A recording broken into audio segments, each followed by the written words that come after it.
into proposed designations, existing and new, for both requiring authorities and councils. My name's David McMahon, the chair of the independent panel. And before we proceed any further, though, can we all be upstanding and recite karakia on the left-hand side of the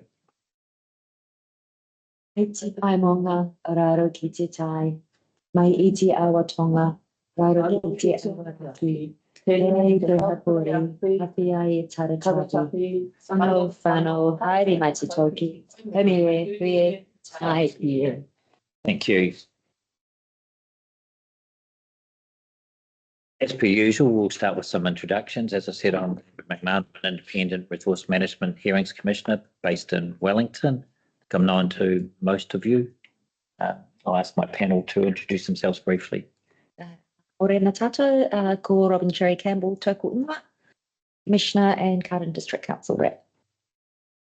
Sorry, tēnā koutou katoa, ko Keriana Sims tōku ingoa, Ngāti Kahanunu ki Wairarapa, representative and also Independent Hearing Commissioner. Kia ora. Good point. Morena, Brian Jefferson, representing South Wairarapa. Morena, Craig Bayer, Master Interest Council and Commissioner. Thanks, Craig. And just in terms of officers, can we start with? Thank you, Ruth. Kia ora. My name's Morgan Fallowfield. I'm the reporting officer for the designations for Carterton, Masterton and South Wairarapa District Council. Welcome, Morgan. I think this is your first appearance in person. Yes, it is. Good to see you. Thank you. Morning, Becca Adams, Planning Officer at Carterton District Council and Reporting Officer for Designations for Requiring Authorities. Thank you, Becca. Down the back row. Morena, Charles Horrell, I'm a Consultant Planner at Bottom School and here today to assist the panel with questions. So I'm trying to capture those as best I can and through those at the end. Thank you, Charles. Rena Alice Fuller, your Planning at Masterton District Council. Morning, Solitary Robertson, Manager of Planning and Regulatory Carterton District Council.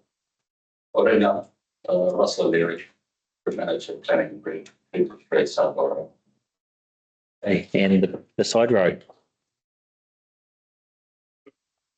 Cool. Quentin Davies, talking with work. My name is Quentin Davies. I'm here representing East. Welcome, Quentin.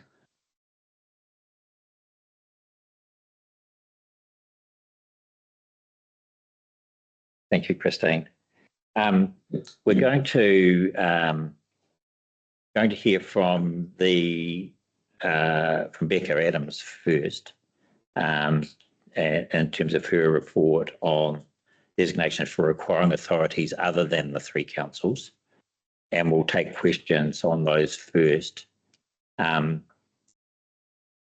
because this panel that I'm sitting with are not delegated any responsibility to hear the second part of the reports that Morgan has reported on, which is the council designations, and I'll be sitting alone on those. So what we might do is hear from Becca first, deal with any questions, and then we might take a short adjournment, and then we'll resume and hear from Morgan and submitters, which are Eastleigh and Beverly Clark and Jason Clements, who are not here yet. There's any procedural issues arising from that sort of plan of attack? Right. Okay, well, we're in your hands, Becca. Great, thank you. You're going from this report, Becca. Yeah, the summary statement. Yeah. I'll start at paragraph 4 and take this paragraph as read. A designation is a mechanism used by ministers of the Crown, local authorities, and network utility operators approved as requiring authorities to get planning authorisation for public works and protect land for future public works.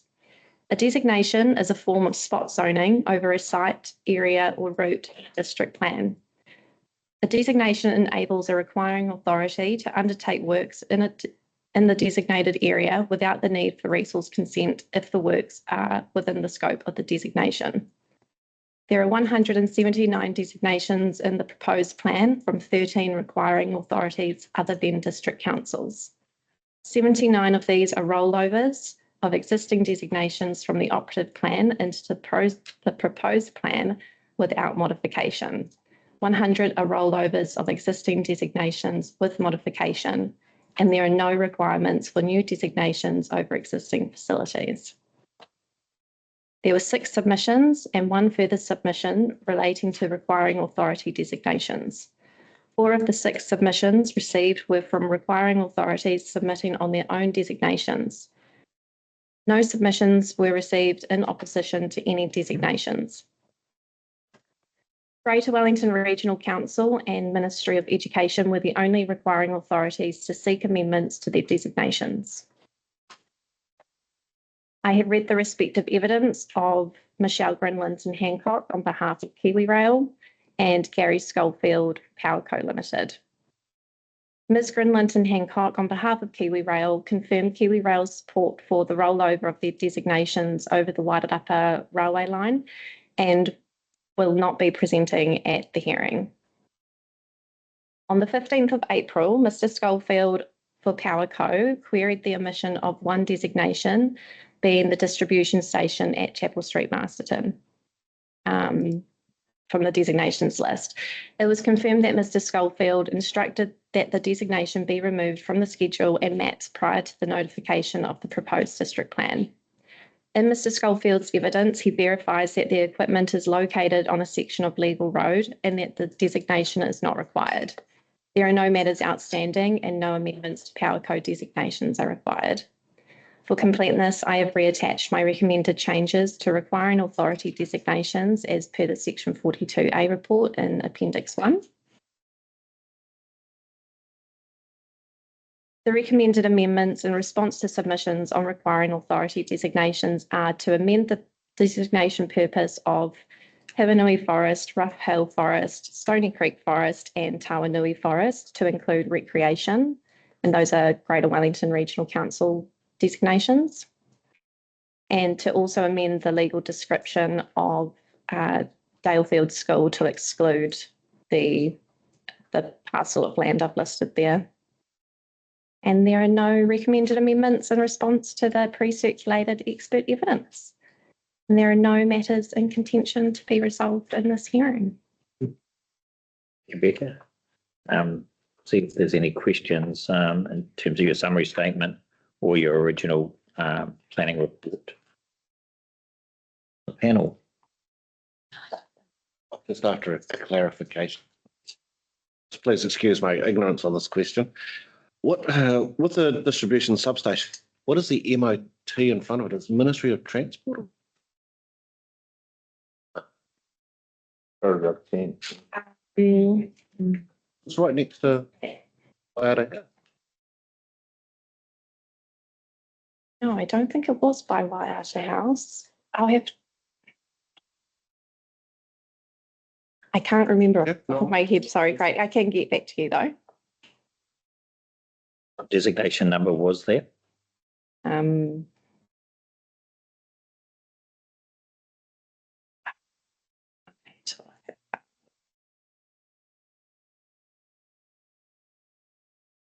It was in the operative plan.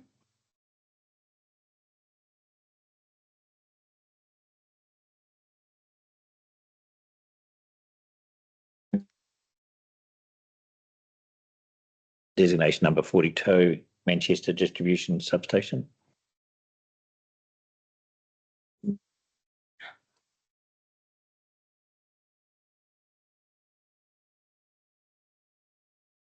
No, it was designation. Sorry. Powerco have quite a few designations. Yes. M34, PCO M34. In the operative plan, it's DM I see. 112. It's 34, yes, and the note, yes.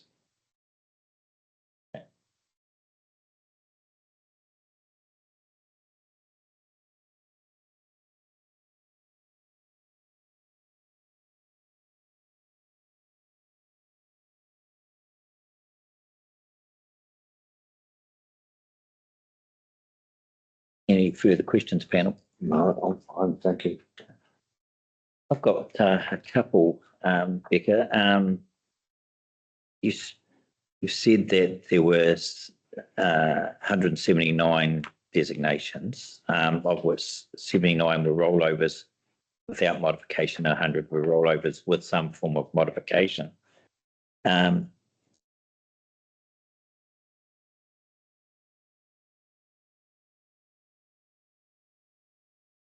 And those with sorry, just bear with me a minute.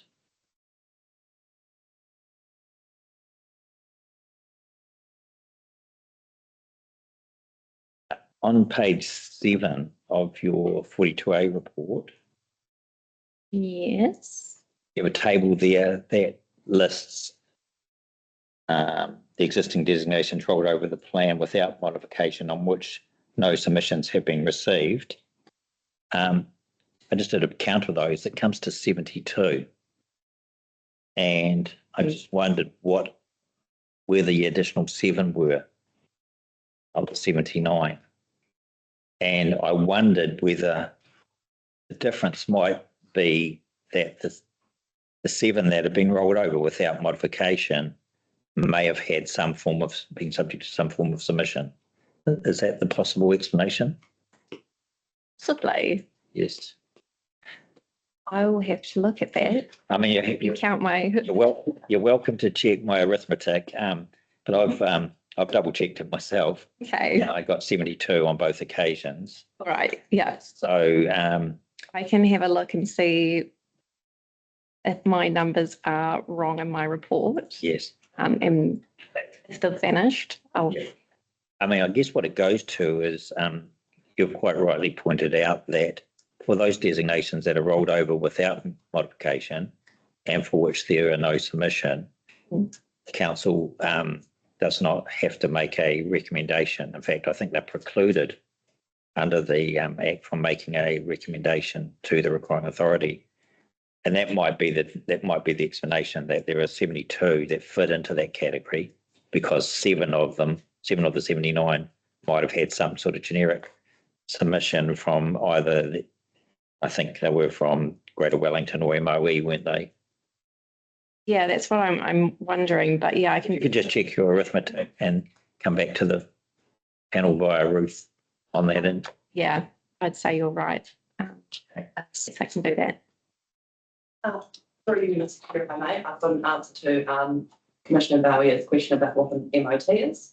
Perfect. It is a motor transformer, so it converts electricity from a higher voltage to a lower voltage. And it's typically used supplying power to electrical motors and other equipments. So MOT refers to motor. I've also found where it is, and it's at KFC. Oh, okay. Yeah, it's just outside KFC.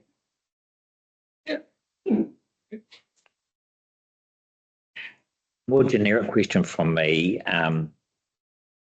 is the subject of conditions on designations. Are any of the existing designations subject to conditions from the requiring authorities? I don't believe they've. That's my first question. The second question really depends on the answer there. If they were, had the requiring authority saw any changes to the conditions? No, I've definitely not received any suggestions on changes. And thirdly, what process did you go through as the reporting officer to determine the need for the introduction, or need for or not need for the introduction of conditions on designations, on the designations that were rolled over? I mean, you haven't recommended any, so I presume that you've come to a conclusion that they're not necessary. How have you come to that conclusion? I truthfully didn't actually look at that. I simply looked at the designations that were submitted on, just simply on their face value and what submittal was, Certainly for the 72/79 that were rolled over without modification and had no submission, there's a case could be made that the ability to attach conditions to those was limited or didn't exist at all. But for the 100 rollovers with modification, they certainly would be candidates for conditions if you thought there was a need for them. yeah, I'm just looking through the designations list again, and I don't see any of those having had conditions. I think the conditions all related to Morgan's designations. Okay. Right, but the opportunity's now probably lost in that sense. It's designations are a very powerful tool. I was explaining that to the panel before we came in here, and the ability of the council to comment on works on a operative designation that's devoid of any conditions is really limited to any outline plan of works that's submitted under section 176A of the Act. The council there in that situation only has the power of a recommendation back to the requiring authority. The requiring authority can make the final call on any recommendation, and the outline plan of works is really showing the bulk and location of the work, its landscaping, Yes. those sort of things. Okay. Well, I can't add any further. I'll just check that there are no further questions. Okay. Okay. In that case, subject to you clarifying that matter about the missing 7. Yes, yeah. This hearing is adjourned.